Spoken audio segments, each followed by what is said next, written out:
I'm very glad to see you. This is a very special event for Mass Peace Action, and actually an event of 3 days in a row where we have brought important speakers to talk about the issues that concern us today. And I'm going to ask a favor of people. We're going to have a long question and answer period because not only does Vijay have a lot to say, but I know people have a lot of questions for him. So I want to ask people if they'll be willing to do the following. If they'll be willing to put what's just greetings and chats and comments in the very beginning, in the first 5 minutes or so, or only as long as Vijay is talking. And then don't put questions until he's through talking. And then we'll be able to actually see the questions because it gets very difficult. I've done this before, so have many of you.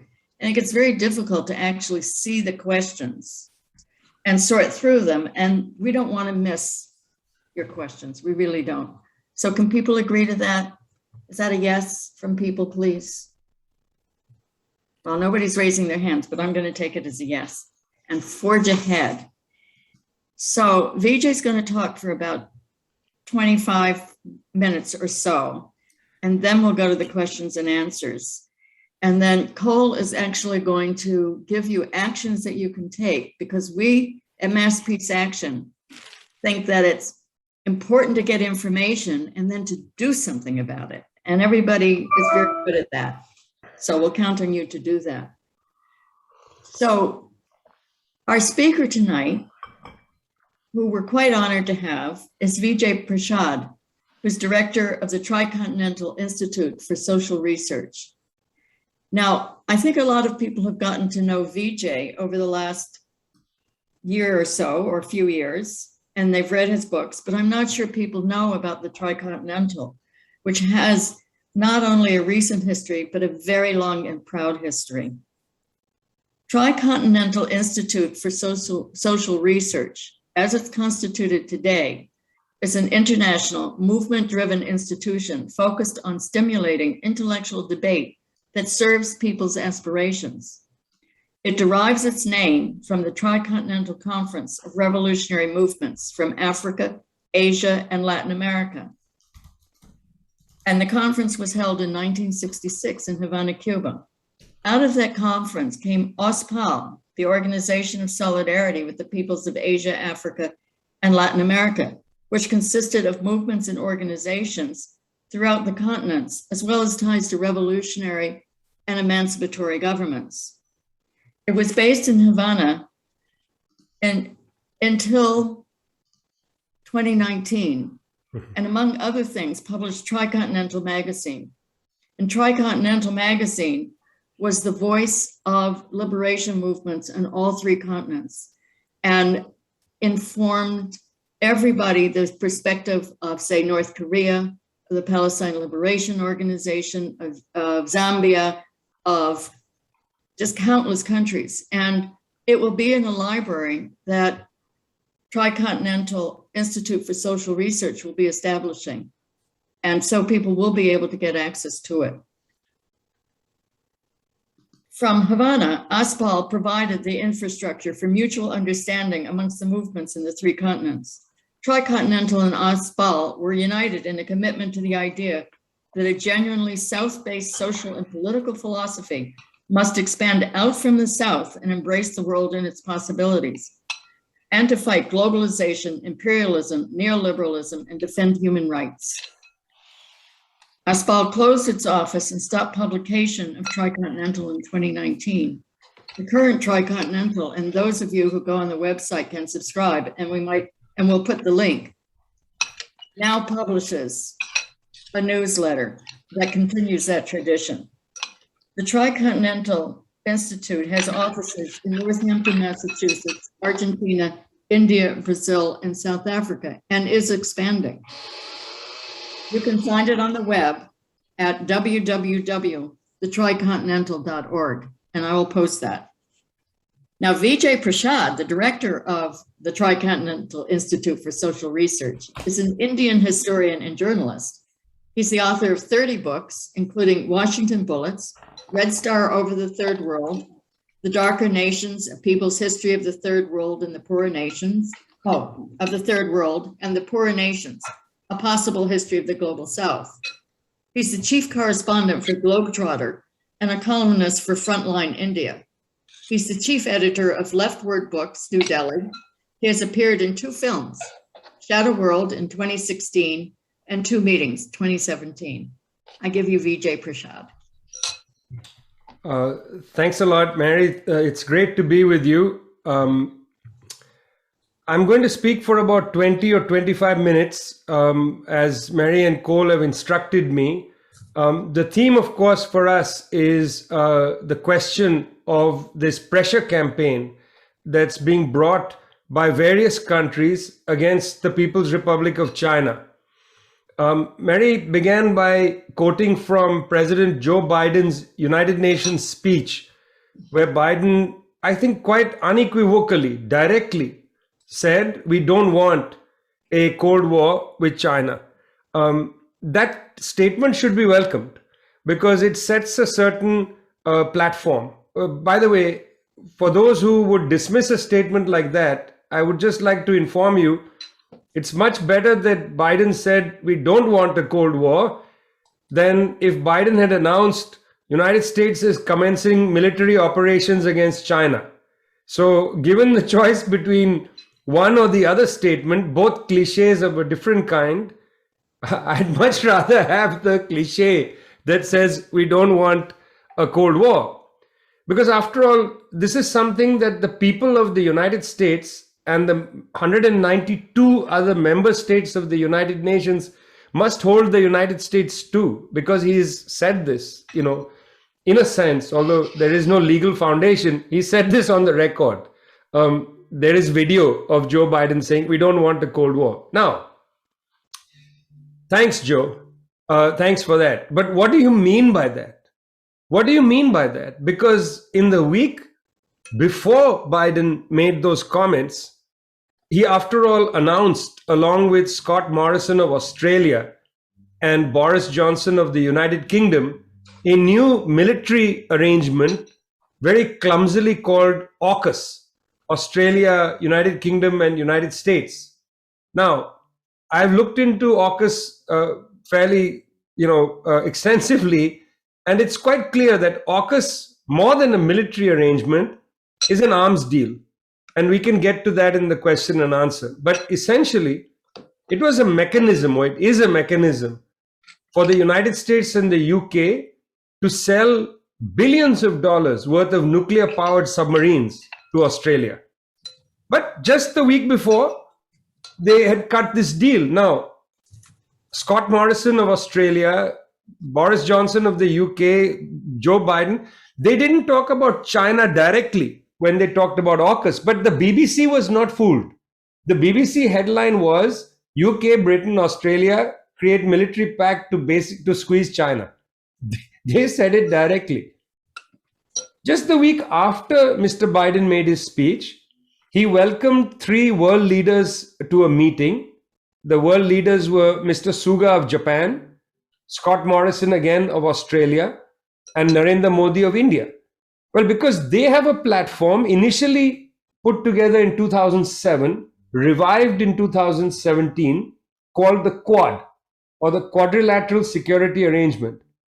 The Quad is, by its very own admission, set up by Australia, India, Japan, and the United States to put military pressure on China. So before Mr. Biden made his speech, where he said we don't want a Cold War, they announced AUKUS. And after Mr. Biden made his speech, he held the Quad. So it's confusing. How do you not want a Cold War, and at the same time you're building up a maximum pressure campaign against China? Let's develop this further. A maximum pressure campaign against China. The United States, United Kingdom, and other countries, including Germany, strikingly, have been conducting so-called freedom of navigation exercises along Chinese waters, in fact, into contested waters. Very provocative action. United Kingdom sent a carrier group led by an aircraft carrier called HMS Queen Elizabeth, which has 600 US Marines on board. And they essentially skirted Chinese territorial waters, very provocative exercise. Plus, the United States has been building up its military capacity in the so-called Indo-Pacific Command region. This includes bases from Hawaii, Guam, Okinawa in Japan, the Philippines, and so on, and arming allied countries, providing new kinds of equipments to Taiwan, South Korea, and now, of course, nuclear-powered submarines to Australia. Freedom of navigation exercises are interesting, and we can come back to that as well. It begs the question, are these actually legal by international law? The United States is not a signatory of the UN Convention on the Law of the Sea, and yet it claims to be, on behalf of the so-called international community, maintaining sea lanes open, not only threatening China and making accusations against China, but also Russia. Because you might know the US and its allies have been conducting so-called freedom of navigation exercises in the Arctic Circle and in the Black Sea and in the Baltic Sea. So around Eurasia, the United States has taken it upon itself to conduct these so-called freedom of navigation exercises that put pressure on China and Russia, making the implicit and actually quite explicit claim that China and Russia are blocking international sea lanes. That's the accusation. And that's why these powers feel the need to run their boats into and near Russian and Chinese waters. By the way, there is considerable, a century plus precedent for this activity. And you might know this phrase from when you studied history in high school. The precedent is, of course, the phrase gunboat diplomacy. You may have known about gunboat diplomacy because the United States would take its ships, park off the coast of Nicaragua, for instance, in the 1920s, and fire off a few rounds of cannon until the Nicaraguans would say, okay, send an American to be our president. By the way, I'm not making this up. This is actually Nicaragua's history. There was actually a US national who was installed as the president of Nicaragua. That's called gunboat diplomacy. What we see now, this freedom of navigation, pretty close to that. So, Mr. Biden, we have that on the record. Additionally, several defense appropriation bills have very chilling language. They say things like fight and prevail in a future conflict with China, the need to counter the increasing threat of China. This is all from Pentagon documents. In the Pentagon documents, there's far more openness. The need to prevail in a conflict over China. That's what it says in a Pentagon document from 2020. I think she was Undersecretary of State Michelle Fauntleroy makes this statement. We must prevail in a war against China. It's chilling language. So what no Cold War are you proposing to have us believe? That the United States is not doing a Cold War. On the other hand, there is a maximum military pressure campaign on China. Add to that military pressure campaign, there is a trade war against China, which was openly executed by His Royal Highness Donald Trump when he was the president. That maximum economic pressure campaign has not been reduced by Joe Biden. Except, of course, just a few days ago, Commerce Secretary Raimondo said we will be trading with China in a normal basis. How do you do both things at the same time? The Biden administration is remarkable. They want to do everything at the same time. Have a trade war with China, trade normally with China. Have no Cold War against China, prosecute a Cold War against China. I don't know how they do it. They must be, they are amazing people in this Biden administration. They literally, can do two things at the same time, my friends, and two contradictory things at the same time, even more miraculous. The third element of this Cold War is actually the most chilling, and this is where I would like to take a few minutes of your time. This is the information war against China. This is a very, very sophisticated operation. Now, like many of you, I've studied the information war campaigns conducted not only by the United States, but by other powers. And there is a pattern that develops. Just to remind you, because this is now some time back, but you will remember After Saddam Hussein's Iraqi army entered Kuwait, you will remember that there was a hearing in, I think, the Senate Armed Services Committee. I think that was where the hearing was. Cole may remember, Mary may, I may be wrong, but it was a congressional hearing. A young woman sat before the elected officials of the United States government, and this young woman said, I have just returned from Kuwait. I was an eyewitness to Iraqi troops entering Kuwaiti hospitals and throwing children out of incubators, babies out of incubators, and taking the incubators back to Iraq. Very chilling testimony from this young woman, very effective testimony. Based on that testimony, the administration of George H.W. Bush, repeating that testimony over and over again, drummed up support for the United States' entry into Saudi Arabia and eventually that war against Iraq. Turns out, very soon thereafter, that the young woman who was there before Congress was the daughter of the Kuwaiti ambassador in Washington, and she had not been to Kuwait in many years. She had been prepped by a public relations company in Washington, D.C. called Hill and Knowlton. Hill and Knowlton had taken a contract from the Kuwaiti government essentially to build up support for the war. That's the way the information war works. And by the time it was exposed that Hill and Knowlton, a very sophisticated PR company, had used a young woman's testimony to build up support for the war, it was too late. The war had taken place. And in fact, I think one of the limitations of Colin Powell was that they didn't hire a company like Hill and Knowlton. Instead, he sat with a ridiculous looking test tube and said, look, this is the weapons of mass destruction. It looked ridiculous. Whatever mea culpa Colin Powell has made since then, he should be ashamed of his performance in front of the United Nations that day, the Security Council, to build up the support for the second bombing of Iraq. We seem to be an awfully gullible lot of people, I must say, because we keep falling for the same storyline. Until 2014 or 2015, most Americans were not even aware of any problem in Hong Kong, in Taiwan, and until 2 years ago, didn't even know of the existence of the Uyghur population, had absolutely no idea who the Uyghurs were, let alone the Tajiks, the Uzbeks, and others.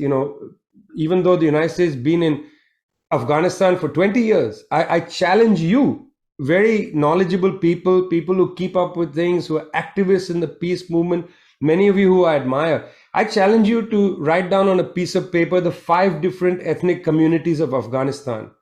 I would like to know if you know, and there are many more. These are just the 5 major ethnic communities. I wonder if you can tell me the 3 major languages in Afghanistan. We just don't seem to have the time to actually dig deep into the countries where the United States decides to prosecute war. We are sensitive people, we say no war, but what about the people at the other side and how they get weaponized so easily on behalf of interests that we sometimes don't understand, military interests and so on. Suddenly this whole war drama is built up that there is genocide in Xinjiang. Why do I say this is part of the information war? Well, firstly, look at the sources of the information, where the sources come from. They come from the World Uyghur Congress, which is a body of exiles, very much like Ahmad Chalabi. Do you remember Ahmad Chalabi, or has his name disappeared? He was the man who helped build up support for the Second Gulf War. He was supposed to come. You may not remember the name of Mahmoud Jibril, but Mr. Jibril helped build up support for the war against Libya. There is always a Mahmoud Jibril, there's always an Ahmad Chalabi, and then now there's the World Uyghur Congress. Who knows about them? You'll see a young Uyghur woman appear on television and your heart will sink because she'll talk with great feeling. And it's likely that she and her family have experienced some terrible suffering. It's likely. It's possible.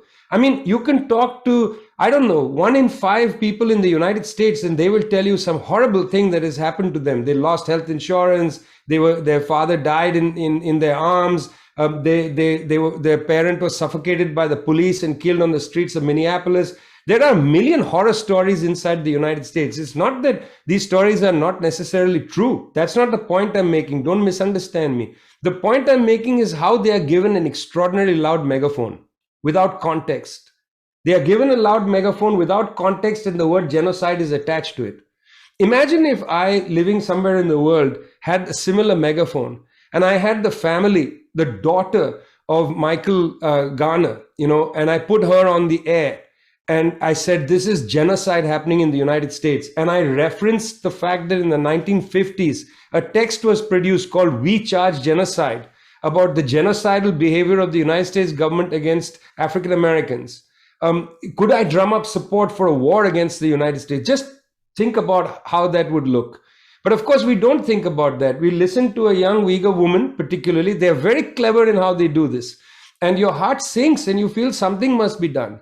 But we must understand that these are extraordinarily sophisticated public relations, organizations with a public relations campaign that operates. On top of that, from the Jamestown Institute comes a man who is essentially a Christian right-wing zealot by the name of Adrian Zenge, starts appearing as if he is an expert on the Uyghurs and on Xinjiang, and produces a series of texts arguing about all kinds of things: forced labor, re-education camps, disappearance of people, and so on. It's worthwhile looking to see what the Jamestown Institute is, and I commend you to go and do some research on the Jamestown Institute. I was silenced by the fact that Mr. Adrian Zenge was allowed 1 hour on Democracy Now! To spew these State Department CIA lies. For 1 hour, he was just there talking about this and the other thing in Xinjiang. His record was never mentioned. It was never mentioned that he's a right-wing Christian zealot who works for a State Department CIA outfit called the Jamestown Institute. You'd expect better of a left liberal news portal, but no, he was given virtually an hour to spew nonsense. Or not nonsense, actually, very effective material. Now, again, I want to be clear with you. I'm not saying nothing's happening. There are probably things there that, require a lot of consideration, thought, criticism, and so on. That's a separate issue. The question is, what standard has it raised? Has it attained the standard of genocide? And does it reach into your heart so deeply that you feel like, let's go and conduct an aerial war against China, which, that means against 1.4 billion people? Is that what you're trying to say when you get worked up about this kind of a story or that other story? I want you to consider this, because the way the information war works, it takes elements of what are true, but it amplifies it out of context and touches the heartstrings by yoking it to the term genocide. That's the point I want to make to you. I'm not saying that nothing is happening. I want to be very clear about this. The point is this decontextualizing of people's experiences and the recontextualizing it into a warlike atmosphere around the world genocide, around the word genocide. That's what I'm talking about, okay? That's the information war. And we have ample evidence of how ghastly the Wurlitzer of the information war has been. It is so difficult to talk sensibly about the Cold War in China because people will come at you with a baseball bat to the head, smashing you and yelling Hong Kong, Taiwan, Xinjiang, Uyghurs, and so on, to silence any statement of criticism against the Cold War, against this hybrid war, impending war, and so on. These are weapons of silencing. But let me ask you a question. Hong Kong, am I seriously to respect the words of the British government, who now are concerned about the democratic rights of the people of Hong Kong, democratic rights which they did not consider in the century plus that Britain ruled Hong Kong up till 1997. Up till 1997, they routinely jailed all the communists, trade unionists, and so on. There were no rights in Hong Kong. There was no elections. Suddenly, the British leave Hong Kong, transferred it back to territorial sovereignty of China, from which they took it during the Opium War. Remember that. It was taken on a long lease. They return it to China, and then they start to complain about democratic rights in Hong Kong. I mean, listen, friends, around the world, people are laughing at this. They are laughing. To hear Chris Patten, the last colonial governor of Hong Kong, come on BBC, which is, I have no respect for BBC. Chris Patten comes on BBC, the last colonial governor of Hong Kong, to lecture the world about the lack of democratic rights in Hong Kong. Come on, it's absurd. You can't take that seriously. I'm going to leave you now and we can start the questions, but I want to leave you with a thought. The United States was defeated, humiliated in Afghanistan. 20 years of war against a country of about roughly between 2 and 3 dozen million people, about 25, 28 million people, humiliated in the war against the Taliban. The Taliban, was not a sophisticatedly armed military establishment, but it wiped out the Americans. I mean, it's worse than Vietnam, because in Vietnam, the armies of the Vietnamese people were being armed by both the Chinese and the Soviets. Who was arming the Taliban? Even if they were getting help from Pakistan, how do you expect them to take on the full might of the US government? They withstood 20 years of war and then they triumphed. It was a humiliation. After that humiliation, how credible is it, do you feel, for the United States to go to war against China? How credible is it? What is going to happen except extreme suffering? There are 100 million members of the Communist Party of China. I don't know if you knew that. That's 1 in 3 people in the United States. That's the size of the Communist Party of China. There's like an 85 to 90% approval rating for the Chinese government for what they've done with poverty alleviation and what they've done with COVID-19. If a bomb drops on Beijing tomorrow, 100% of the Chinese people will be behind their government. It's just like Iran. There's dissent in Iran. You drop one bomb on these old civilizations, everybody is going to galvanize behind their country. What do you want in the world if you want a war against China? It is absurd. I'm going to leave you with the words of one of the great African scientists of our times, Dr. Tedros, who's the head of the World Health Organization. Dr. Tedros, at the beginning of the pandemic, said, we need more collaboration, less confrontation. Tell that to Joe Biden. It's not enough to say no Cold War. Tell him more collaboration, less confrontation. Take a page, not out of Dr. Fauci's book. He's not the only doctor in the world. Take a page out of Dr. Tedros's book. More collaboration, less confrontation. Thanks a lot. Thank you, Vijay. While I give people a chance to put questions in the chat, I'm going to ask Cole if he would take this time to tell us what actions we can take to follow up on what Vijay is saying. And then in the chat, what would be great is if people can do questions and not just things like greetings, but I'm going to find it hard to sort through everything if it's not just questions. So I'm ready to go with your questions. So we just prepared a little action page with 3 points to contact Congress. The first is to oppose the Eagle Bill. This is the anti-China bill in the House of Representatives that all but declares officially a Cold War with China. It sends military equipment to Taiwan and other states surrounding China. It ramps up the rhetoric and it ramps up the trade war. A similar bill has passed the Senate already, and now the companion bill is pending in the House. The second is that the US should sign the UN law of the Sea Convention. And the third is that the representatives should declare they oppose the use of force against China. So that's the action page. I put the link in the chat, and I hope you have a chance to complete it so that your member of Congress can hear something from our discussion tonight. Back to you, Mary.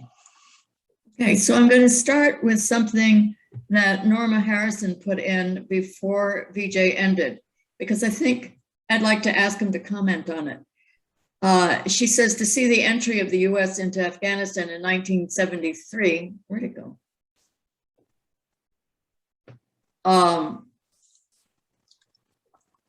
Sorry. Anyway, Vijay, would you comment on what was the actual story behind the entry of the Soviet Union into Afghanistan? Yes, slightly off topic, but I'll be happy to talk about it a little. In 1973, there was the government of Mahmoud Muhammad Dawood in Afghanistan. Muhammad Dawood was the prime minister for many years. He was himself a liberal aristocrat, and had worked very closely with the left to advance a progressive agenda in Afghanistan. You may know that in the 1964 constitution was the first time they allowed elections in Afghanistan. There were 4 women in the parliament in 1965. One of them, a close friend of mine, communist leader Anahita Ratebzad. All of them worked to push a kind of progressive agenda in Afghanistan. Muhammad Dawood was the prime minister in 73. He took over as the head of government. And he decided that the obstacles to advancing progress had to be basically, dispatched. And so he went after the group of Islamists, particularly their leader, Burhanuddin Rabbani, who was a professor of theology at Kabul University, and his lieutenants, Gulbuddin Hekmatyar and Ahmad Shah Massoud. And the government went after these people, and they fled to Pakistan, to Peshawar, where they were heavily funded by the Saudis. The Saudi oil money had flown in 1973 at the same time. Saudis started to fund people like this. And they, from Pakistan, Peshawar, set up a whole set of institutions to bring in so-called refugees because these were their Jamaat-e-Islami people coming across the border. They trained them. Later, the United States got involved. And they were actually trying to undermine the liberal government of Muhammad Dawood. Later, when the communists took power in 1978, in April, about 18,000 literacy workers went out into the rural areas in a mass literacy campaign. Literacy rate in Afghanistan was about 18%, pretty low, and so that was the high point of the communist agenda. Burhanuddin Rabbani and his gang sent their thugs across the border to start killing these literacy workers. That was one of the first things they did. The government inside Kabul was in a terrible factional struggle between various Hafizullah Amin and Tariqi on one side, Baba Kamal and Anahita Ratebzad on the other, and so on. There was a faction fight.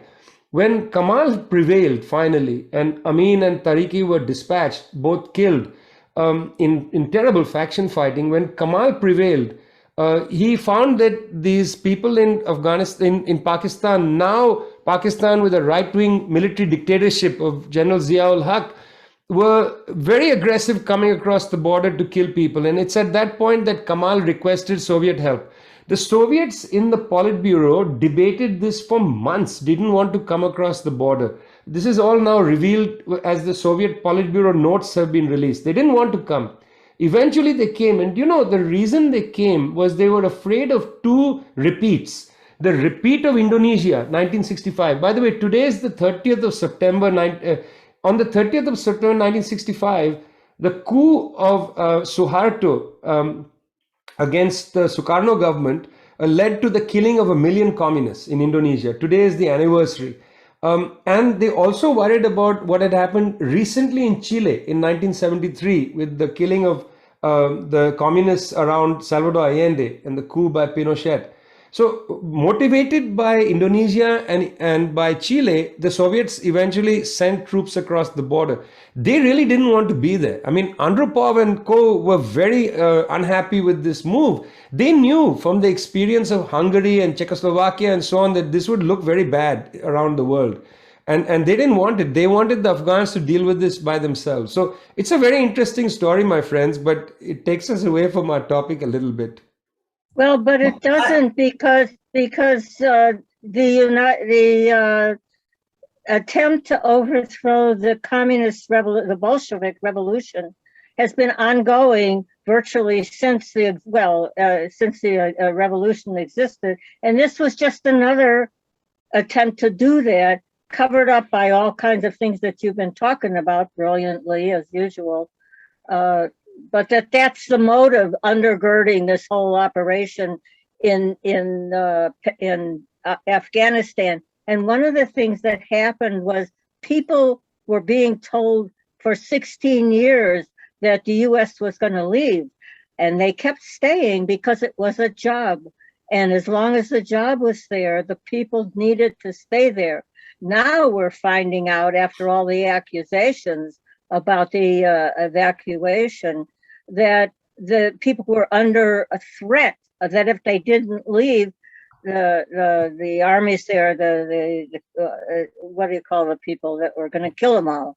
So it's not as though Biden was being, I hate to defend Biden, not as though he was being foolish in what he did. He got so many people out of the way of being murdered by the insurgents on the other side. Oh, Thank that's you, fair Norma. enough. I'm going to change our plan just a little bit because I think having this sort of back and forth is going to be very helpful. But for the moment, I'm going to ask people to put questions in the chat rather than raising their hand. And then we'll do questions for a little while longer, and then we can get to some dialogue because I think that's really helpful. So here's a question from, so Lynn, if you have a question, could you put it in the chat? If not, leave your hand up for when we get to the dialogue part. But here's a question back to China in the chat that is from David Nordstrom. I didn't hear anything, he says, in your talk that persuades me the US government is planning a war with China. Do you deny that nation states have legitimate economic and security interests that lead them to competition with China's trade and diplomatic practices? Well, of course, countries have the right to trade with each other and to withdraw trade from each other and so on. Of course, that's, they don't need me to give them permission to do that. Countries do that all the time and they have legitimate interests and so on. But there is a lot of evidence of the ramp up of military tension. I mean, it came to a head, and I haven't yet read all of Mr. Woodward's book, but the extract I read, where the chief of the Joint Chief of Staff, head of the Joint Chief of Staff, General Milley, apparently told Bob Woodward that twice he called Chinese high officials because they were afraid that the Trump administration was going to attack the United States. That was very chilling to me, that a senior general had to break the chain of command twice to mollify the party in the world that thought that they were going to get attacked because they found the language very difficult to read.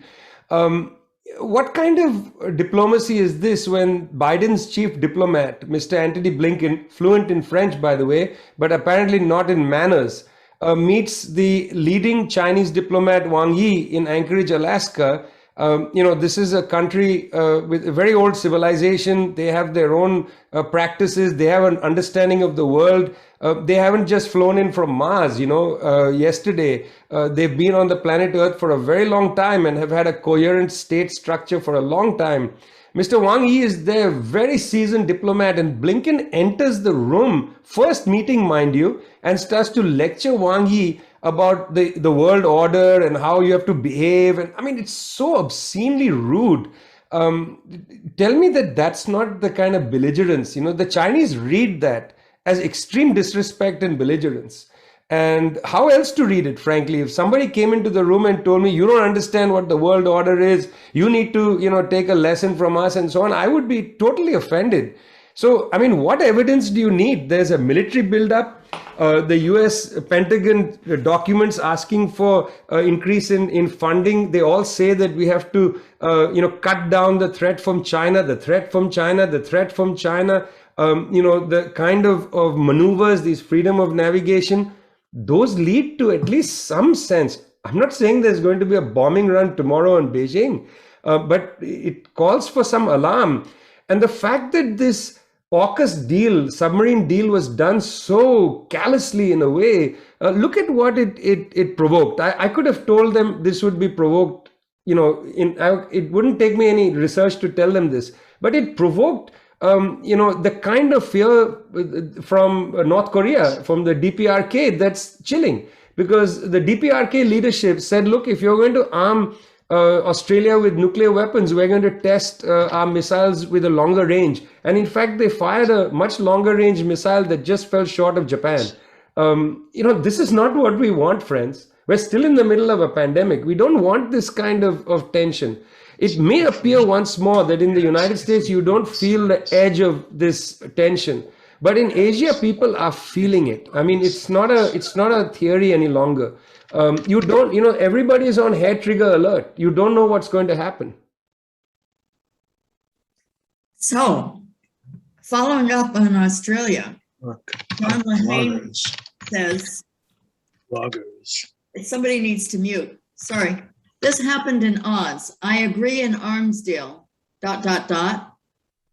See this and wonder how much has been arranged prior, and it's not all nuke-based. Boeing plans to build Royal Wingman drones at Wellcamp near Toowoomba, creating hundreds of jobs.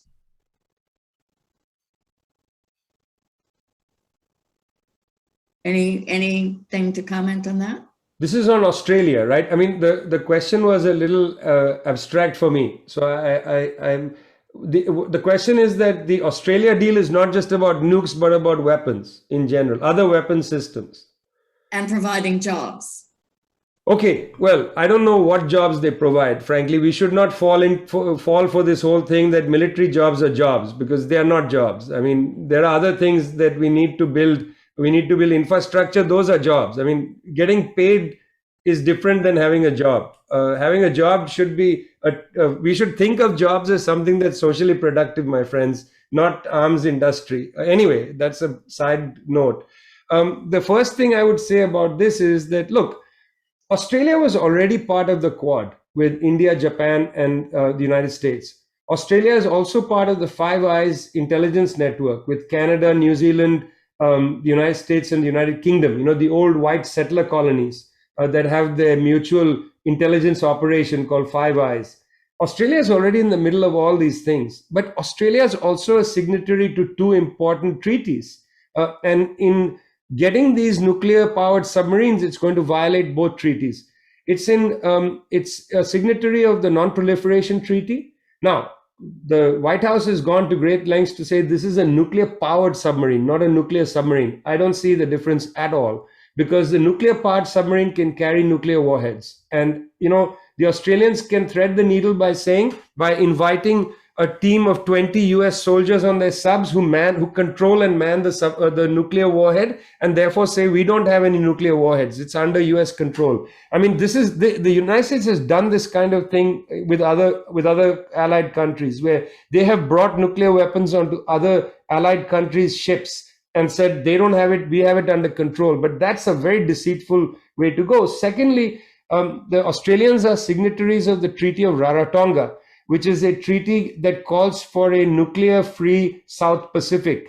By having nuclear-powered engines travel around the South Pacific, I would like to take them to a court of arbitration and make the claim that that is a nuclear weapon. Because if there's an accident and that nuclear submarine explodes, that is a nuclear, you have violated the Treaty of Rarotonga. You have brought essentially a dangerous nuclear weapon into the South Pacific, and you are a signatory of the Treaty of Rarotonga. So somebody should raise these points. You know, it's not enough that they signed these treaties and then they just violated and everybody said, well, it means something else. What's the point of having international law if we just don't take it seriously? So, do you think the AUKUS deal will go through if the Scott conservatives lose the next election? Asked Bernard August. Yes, so that's an excellent question. The first thing to consider is after AUKUS was announced, polls showed that a majority of people supported AUKUS in Australia. Polls also showed, and public statements from the opposition Labour Party suggest that they also support AUKUS.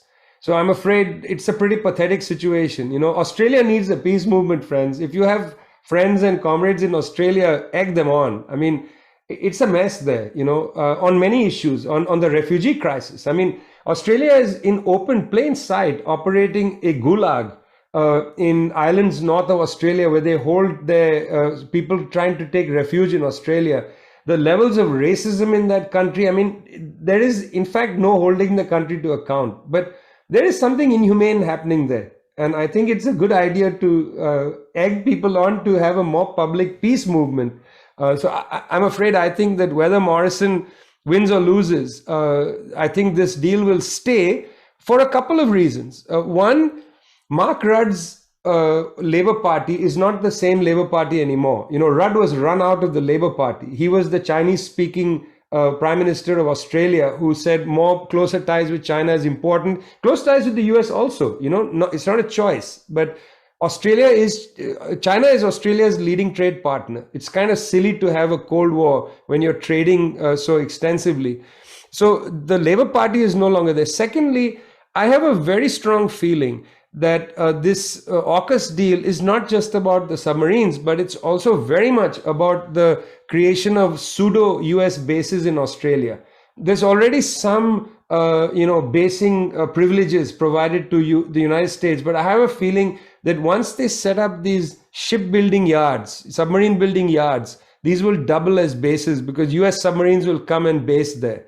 That's what I fear. I don't have any evidence for this, but it's a pattern that one has seen with these arms deals. There's a term that the militaries use called interoperability, where you start buying arms from the United States and then your military can have a close connection with the militaries of the United States. So the second point I'm making, I have no evidence for it. It's just a speculation.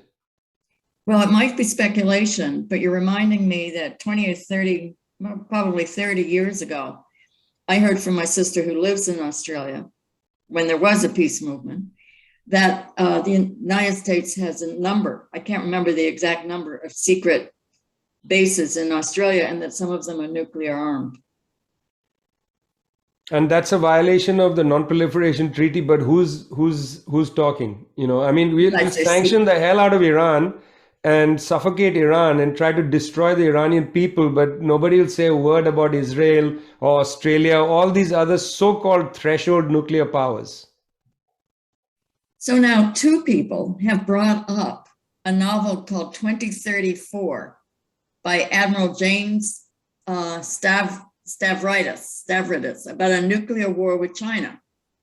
Stavridis is said to be close to Hillary Clinton. What do you make of the risk of nuclear confrontation? Though I kind of thought you had covered that. I don't know this novel.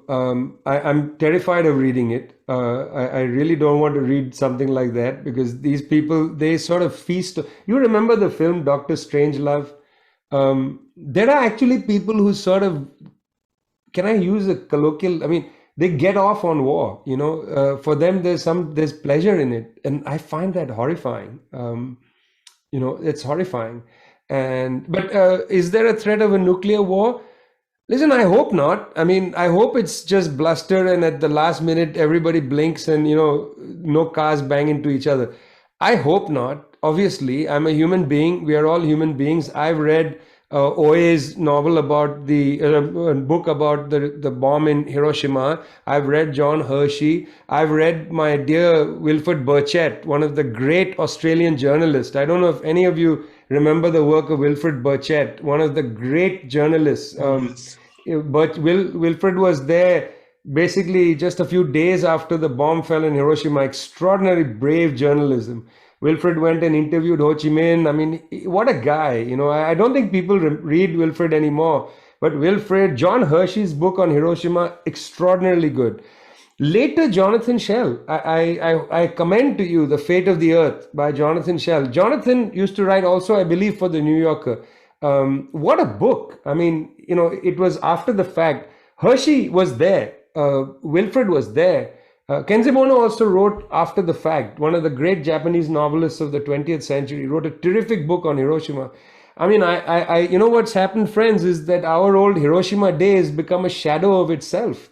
It's a few old peace activists who gather together. We all sort of meet and then we bemoan the use of nuclear weapons. We've got to make Hiroshima Day a mass activity again. When I was a little boy in Calcutta, on Hiroshima Day, my entire school had an essay writing contest and all of us had to write an essay, what we think about peace. They would show us images and tell us about Hiroshima, and then there'd be a prize-winning essay, handwritten obviously, which would be taped on the wall and all the children would walk by and read that essay. And that was a mass a campaign to make us understand peace. Today, we don't have anything like that. We need that. I don't think people understand the gravity of, what do they call it? Amazing, right? Limited nuclear war. Limited nuclear war. Have we lost our minds? Battlefield nuclear weapons. What other kind of nuclear weapon is there? Is there another kind of nuclear weapon than, well, obviously what they are saying is it's only to be used against other troops, not civilians. I understand. I'm not an idiot. I get what they're saying. On the other hand, the very fact that we call it a battlefield nuclear weapon shows the surrender of human morality. So I have two more questions and then we're going to go to dialogue. One is, do you see parallels with the US-Japanese conflict and subsequent war over who would control the Pacific with Australia on the American side? And that's from Siddhartha Banerjee. Well, there would be a parallel if the Chinese were attempting to take territory other than their own territory. What we see the Chinese engaged in a project called the Belt and Road, but we don't see the Chinese entering Central Asia and calling it their colony. I mean, remember, the Japanese were not passive and the US then bombed them, whatever. The Japanese were extraordinarily aggressive. Japanese took first Manchuria. The Japanese started a war against China in 1937, the Marco Polo Bridge incident.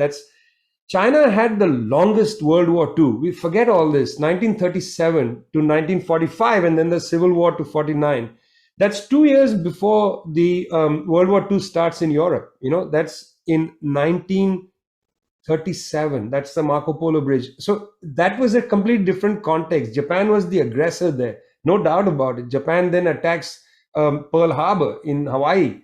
No doubt Japan was aggressor. So I don't see any parallel with the situation of the 1930s, because China is not, fighting to take anybody's land away, and the Chinese have made it clear they don't want a war. I've been traveling to China over the course of the past decade, talked to lots of people. The last thing they want is to engage. They know that the United States is far more sophisticated militarily, but they can defend their borders, and that's where the danger comes. I don't think the United States has absorbed the fact that the Chinese have the military capacity to defend their borders. And they may be joined by the Russians. You see, 20 years ago, China and Russia signed a strategic treaty. Just a few months ago, they renewed that 20-year-old treaty. Putin was asked, why don't you sign a military treaty? This is just a strategic treaty. Why not? Putin said something which I think people in Washington should take seriously. Putin said, we don't need a military treaty. Our strategic treaty is sufficient. This means if the United States goes to war against China, will Russia come in on the side of China? Just imagine that. We're not talking about the 1930s where, people had a hybrid sort of situation of tanks plus horses and so on. Our war technology is very sophisticated now and extraordinarily dangerous. We don't want to touch this. So now I have a question. And my question is, in another talk you gave, I heard you talk about the different schools of thought in China. You touched on it slightly when you talked about the Communist Party, but that, while there may be differences among branches of the Communist parties and thinkers, you actually talked about different schools of thought in China. And I think that it's hard for us, given the information war, to conceptualize China as other than monolithic in its thinking. And I wonder if you could talk for a little bit on that. Well, it's just a basic thing, right? There are 1.4 billion people in China. There are 100 million people in the Communist Party. You've all been in organizations. You're probably in a peace group in your locality. 5 people in a room, there's probably at least 6 opinions, Why don't we afford the Chinese the dignity of having opinions that are different from other Chinese?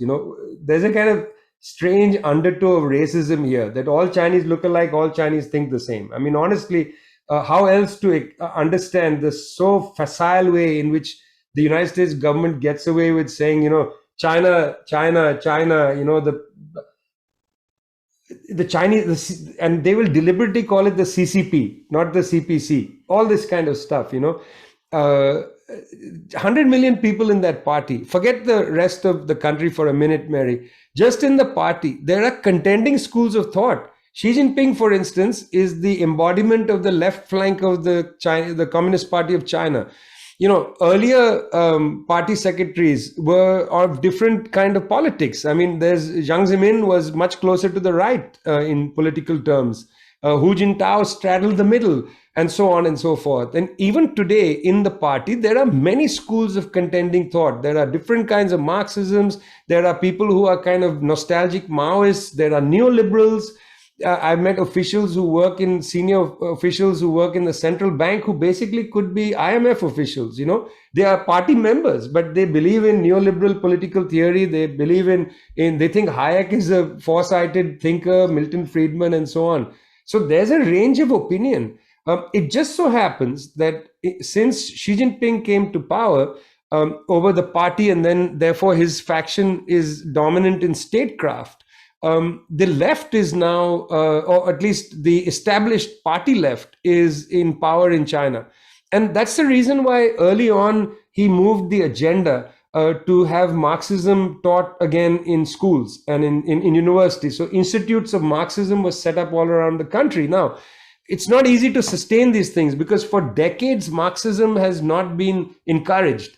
And so they had a hard time finding teachers. That tells you a little bit about the zigzags of social development. And also, Xi Jinping put a lot at stake in eradicating absolute poverty. That's part of the left's heritage. He also learned a lot from the experience of Bo Xilai and the Chongqing model, where there was this whole thing about mobilize the people with red songs and with festivals and bring back some of the commemorations of like the important events of left history in China and so on, the humiliation of the Opium Wars. And Bo Xilai made the whole district sort of galvanized to sing, the Internationale and things like that. And even though Bo Xilai himself was completely discredited, corruption, and there was murder involved and so on, that Chongqing model very much influenced the left faction led by Xi Jinping. So I just want to make it very clear to you, there's that question people ask: is China restored capitalism? Is it this? Is that? Those are two non-dialectical. One needs to understand the process in the same way we afford a process thinking to the United States government, where we see there are shifts, there are balances, there are motions, that yes, Biden is different from Trump in this respect, but not in that respect, and so on. I think we need to understand both China as a society with a lot of different stresses, strains, inequalities, debates, and so on, and then the Chinese Communist Party also with a lot of internal debate and disruption. I mean, guys, 100 million members of the Chinese party. As I said earlier, that's 1 in 3 people in the United States would have been in that party. That's an extremely large political party. Even if the country is 1.4 billion, even for a 1.4 billion people country, 100 million people in one political organization, that's confounding. So, Richard Oakes would like you to talk about Taiwan and China. The way he has phrased it is, does Taiwan belong to China? And then somebody else piped in with, does China belong to Taiwan? But can you talk about China and Taiwan? And well, how yes, we might view that? Pardon? How we might view that? Right. So, this is an interesting issue. Sorry, I was distracted for a minute putting something off. This is an interesting issue. In that in 1949, when the Communist Party prevailed in the Civil War, the Kuomintang goes to Taiwan and into exile, into very many places around the world, but also into Taiwan, and they set up the Republic of China.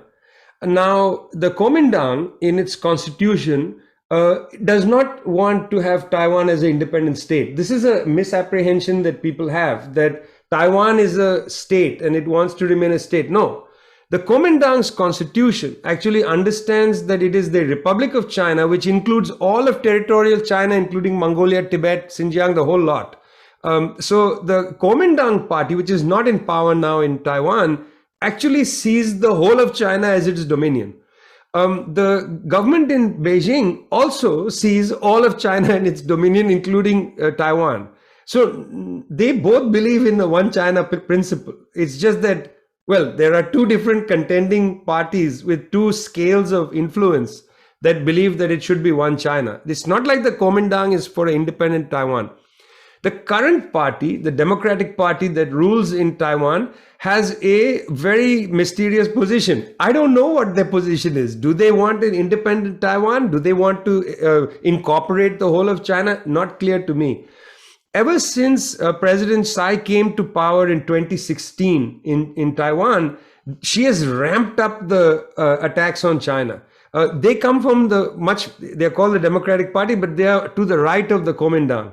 And they are much closer to Washington, D.C. Well, it's 2016, remember. Guess who's in the White House? And so between Taiwan and the Trump administration, there was a very close usage of each other to put pressure on China. This is also very unhealthy because, look, Taiwan's leading trading partner is not the United States, it's China. That is to say, it's the People's Republic of China. Most of Taiwan's capital is tied up inside Xinjiang in one way or the other, including Foxconn. You know, the large company that makes Apple devices is a Taiwanese company. So Taiwan's, attempt to poke the finger in the eye in the People's Republic of China is not going to help Taiwan. And let me ask you a question. In the early 1990s, 1992, a consensus document was created between the ruling parties in Taiwan, the Kuomintang, and with the People's Republic of China. It's actually an interesting document. It's called the 1992 consensus document. Around this time, a party was floated in Taiwan that called itself, if I'm wrong, I think in 1992, there were 51 states in the United States, I think, something like that. Anyway, whatever number there was, United States plus one, it called itself the 52nd State Party. They wanted to join the US as a state, make Taiwan a state of the United States. This is the only way to protect Taiwan. So interesting, At the time, people are laughing and saying, look, Puerto Rico is not going to get full statehood. Not because necessarily the Puerto Rican sovereignty movement, although that's there, but also because the Republican right wing may not want to have Puerto Ricans come in larger numbers, more Democratic senators and so on. You know what I'm talking about? That the racism of the Republican Party would not want Taiwan joining the United States. What if Taiwan is, and by the way, both the Democratic Party and the KMT are to the left of the Republican Party. Likely their senators would vote for the Democrats. So there's no hope of Taiwan being a state of the US. But there is a constituency in Taiwan that would like that. That's a very odd constituency. And the Democratic Party has those kind of people in it. So I would say, what's the relationship between Taiwan and China? It's a contest. They're contending over two visions. It's not that Beijing wants to usurp Taiwan. Taiwan wants to usurp the People's Republic of China. There are two contending forces that want the same thing. They want a unified China, but they each want to be the one, governing a unified China. If today there's a vote inside China for whether you'd go with the Communist Party or the KMT, I will guarantee you the Communist Party will win. It's not like the KMT wants an open, free election where they can participate. They will not win at all. So now I promised that we would go to dialogue. Vijay, are you still with us here? Okay. So we'll go for another 15 minutes and see if you're still sitting. So I'm going to just flip through my screen and Lynn Siegel, can you unmute yourself and talk? Yeah, I'm unmuted. Yeah. And then I'll go to Boyana and then after that, David, and then I'll flip my screen and see where we are. I just thought that, we never go to war with China. We'd get our butts kicked.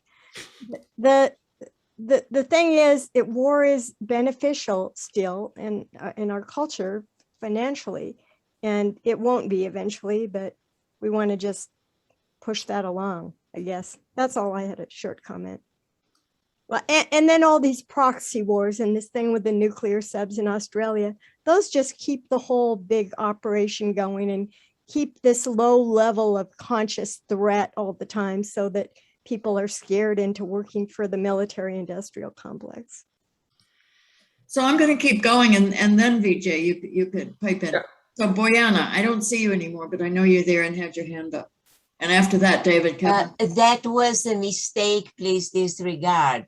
I didn't have a question. Okay, so then David Sorry, Keppel. please disregard.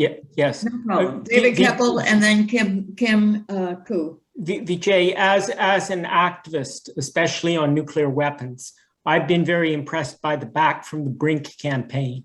Mhm. And one of their key things is that the United States should pledge never to be the first to use nuclear weapons. Would that make a difference to our relations with China? Okay, now we're going to stop for Vijay, and then we'll go to Dr. Koo. Actually, these are related questions in a way, David and Lynn, because Lynn asks, well, is it serious? Like, would it happen?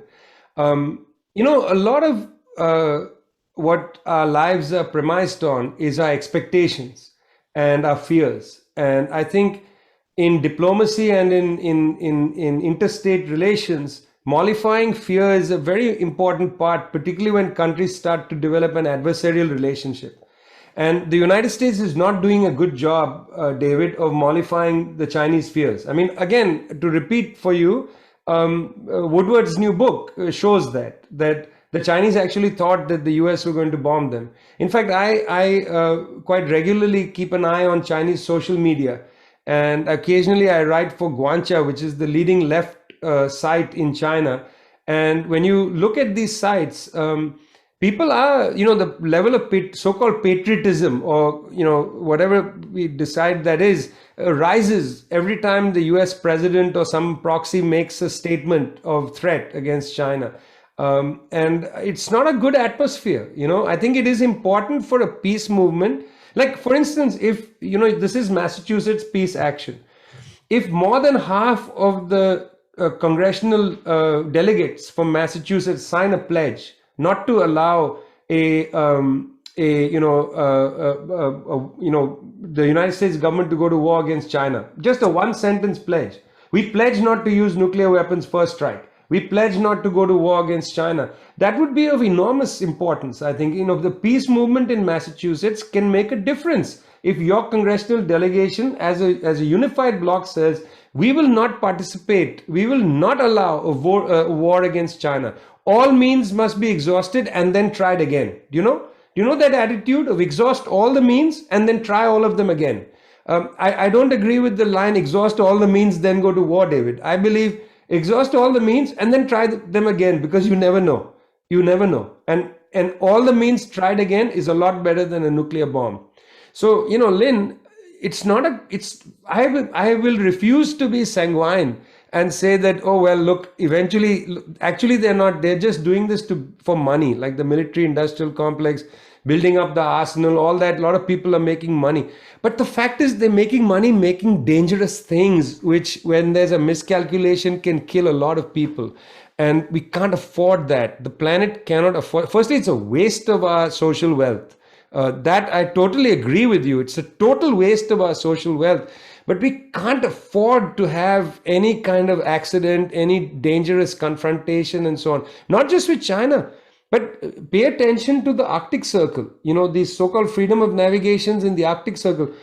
There's a resolution going to come in the Belgian Parliament, which is going to talk about this Arctic Circle business. It's a very serious issue. We don't want to have a clash of boats. Already in the Baltic Sea, there was a near clash between Russian vessels and NATO vessels when NATO was conducting a naval exercise. It's terrible, terrible, terrible, terrible. So I have just put up again, or Cole has just put up again, the actions that you can take to follow up on what Vijay is saying.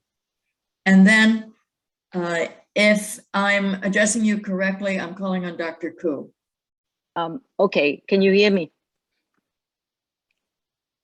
Okay, my question is that I missed the Massachusetts Peace Action lecture yesterday, the 1-hour lecture by Mr. Besevich on his book. So I watched the YouTube replay of that, and I was pretty astounded when he made the statement that if US pull troops out of Japan and South Korea, it will destabilize the whole area there because of, quote unquote, the threat of China will make Japan and South Korea want to acquire nuclear weapons. I'd like to know what is Vijay's, what do you think of that kind of a statement? Thank you. So the last commentary that we're going to have is from Bernard August. And let's take that. And then Vijay, you could just wrap it all up by answering both in your final remarks. Well, I want to thank the Massachusetts Peace Action for having this. And of course, I always try to catch Vijay no matter where he is on the internet, because that's about the only place you can find somebody with an open mind and there's a well-educated mind on such issues. I've learned so much over the last 10 years, you know, before we started even this, but I'm from Delaware, and of course, Joe Biden's from my state. So, and this, he is totally, he's just not with it. He's like into a very bad mental state decline. He's been in there too long. And I would like to ask him, what does he think about what has happened with this conversations with the Chinese government, with General Milley, and saying that we're not going to go to war with them? And does that really have any credence that we won't go to war because, you know, of the effects of what would happen? And this is all just a bunch of posturing by Biden to placate the right wing in this country. So now we really have two final questions that somehow you're going to need to bring together and wrap us up. Again, I mean, what's nice is that we're all sort of on the same train track, you know, we're not being moved here and there. I think these are very good questions. And firstly, thanks, Bernard, a lot for what you said. And I'm grateful for your faith in me. In my bad days, I'd like to replay that little section and take some comfort from it, because, you know, we all have bad days and they come fast and furious. You see, I don't know, but when it comes to war and war-like issues, posturing is itself an act of war, and it creates tension among people, and that's dangerous. And I think that what Milley had told Woodward was about two incidents during the Trump administration. He didn't tell the Chinese it's not our policy to go to war. He just told the Chinese we are not doing it now. And you know, I fear the kind of statements, the lies that the government says. I'll give you an example. Lloyd Austin, the defense secretary, went before, again on oath, and said that the United States government was surprised by the fact that the Afghan army collapsed in 11 days. Okay, that's what Lloyd Austin said on the record. For the last, I don't know, dozen years, the Special Inspector General on Afghanistan Reconstruction, that's a US government position, released annual reports. They're called SIGA, Special Inspector General on Afghan Reconstruction. The SIGA reports for the last dozen or so years have said that the Afghan army that's being created is a ghost army. There's tons of fraud, you know, half the troops cannot be accounted for, and so on. That's one. Secondly, in 2010, the chief of the Pakistani army traveled to Washington, D.C., met with Mr. Obama, and told Mr. Obama that the Afghan army is a ghost army. That's a decade ago. They will not be able to stand up. Imran Khan, the Prime Minister of Pakistan, just told CNN a couple of days ago, Imran Khan said that, you know, I told Biden and John Kerry, when Biden was the vice president, that you now have 150,000 troops in Afghanistan. Sue for a peace agreement with the Taliban while you have strength. Don't wait till later. So, despite this public evidence, the head of the military can stand there under oath and say, we were surprised, we didn't know. And people take that and say, okay, you were surprised. It's very hard to take these people seriously when there is a published record from your own government. I'll give you another example. Last year, the US government said that Nicolas Maduro of Venezuela was a drug trafficker, a narco trafficker. So I decided as a half-brained journalist to go and look at the Drug Enforcement Agency's annual reports. Because if the US government is going to open an indictment against Mr. Maduro, president of Venezuela, claiming he's a narco trafficker, surely their own drug enforcement agency must have over the years accumulated public evidence of Venezuela being involved in the drug trade. So I looked at 10 years of DEA reports. And I wrote about this, as a Globetrotter, in my Globetrotter columns. What I found was that all the DEA reports said that the drugs were coming from Colombia, which is governed now by Ivan Duque, close ally of the United States, and that the drugs were coming via Mexico, not through Venezuela. Venezuela had negligible relation to the so-called drug trade, cocaine trade into the United States. It was basically Colombia and then Central America. So the DEA information says there is no Venezuela, yet the Justice Department, Department of Justice puts out an indictment on Mr. Maduro, and the rest of the press, like bleating sheeps, follow whatever the White House is telling them. Nobody says, but nobody stood up and said, what about the DEA, which has never accused Venezuela of being involved in the drug trade. So how do we take these people seriously? This is a serious question. I'm not asking this facetiously. It may be something to also have as a question. I would like to see some of these representatives from so-called liberal Massachusetts grow a backbone, stand up in the Congress and ask directly about these questions. Like, I would like to see a representative stand up and say, excuse me, we have accused Mr. Maduro of drug trafficking, but here are all the DEA reports. There is no evidence. What are we talking about? Or inclusively, look, we're saying that China is being an aggressor. In what way is China being an aggressor? In fact, the largest component of their military spending is salaries for their army. In what way are they being an aggressor? Are there Chinese ships off the coast of the United States? And to the question, if Andrew Bacevich said that, I'm disappointed in that line of argument, that if the US pulls out of South Korea and Japan, it's a bad thing. I'm disappointed with that line of argument. Why? Because US intervention in the Pacific Rim has discouraged genuine regional cooperation in the area. It has discouraged it. Japan has basically not been willing to have a genuine regional cooperation, and it has allowed right-wing governments to come one after the other. The one government, liberal government, that came in 2009 under Prime Minister Hatoyama, he came in on a mandate to remove the military base in Okinawa. And Hillary Clinton and Barack Obama engineered a legislative coup against Prime Minister Hatoyama because it was simply not allowed that the Japanese consider a popular mandate that said the base in Okinawa should be removed.